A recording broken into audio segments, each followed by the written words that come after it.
Wavesound presents an unabridged recording of Paperbark Hill by Linnell, narrated by Casey Withoos. 1.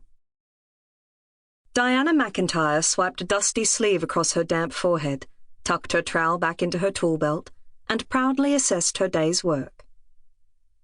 6 long garden beds ran the length of the paddock, 2 with freshly turned soil. In all her years of gardening, these were the patches she was most excited about, planted with tubers for her first commercial dahlia crop. 2 down, 4 to go, Diana said, fanning herself with her straw hat, and trying to recall the last time they'd experienced such a spring heatwave in the western Victorian town of Bridgefield. It wouldn't look like much to a visitor. Heck, if she hadn't spent the last day on her knees with her hands in the dirt, even she wouldn't be able to tell there were thousands of dollars of dahlias buried in the first 2 patches. Pete will be impressed. Diana pressed a hand to her heart. She'd lost count of the times it still caught her unawares. She dusted her hands on her overalls, as much to remove the dirt as to shake off the sudden stab of loss. The mob of corellas that had been watching her all afternoon swooped down and began picking through the soil. Diana started towards the birds, waving her hat, covering just a few steps before her body reminded her she'd used up her quota of energy for the day.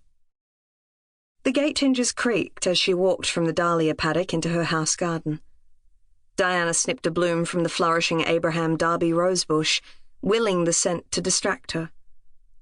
The last thing she needed was the boys to arrive home from school and find her in tears again.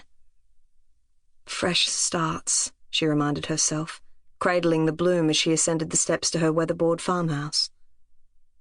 Starting the flower farm was a step in the right direction, darned if she was going to let grief swallow her now. Despite the early hour, Darwin's oppressive heat had sweat trickling down Ned Gardiner's back as he squeezed the final boxes into the moving van. He took a quick look over his shoulder to see his 10-year-old daughter Willow striding towards him. "Morning, sleepyhead," said Ned. "Ready for adventure?"